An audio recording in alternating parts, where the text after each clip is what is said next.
నిలువద్దము నిన్ను ఎప్పుడైనా నువ్వు ఎవ్వరు అని అడిగేనా ఆ చిత్రమే గమనిస్తున్నా కొత్తగా నువ్వు విన్నది నీ పేరైనా నిన్ను కాదని అనిపించేనా ఆ సంగతి కనిపెడుతున్నా వింతగా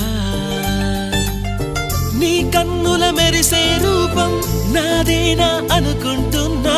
నీ తేనెల పెదవులు పలికే తీయదనం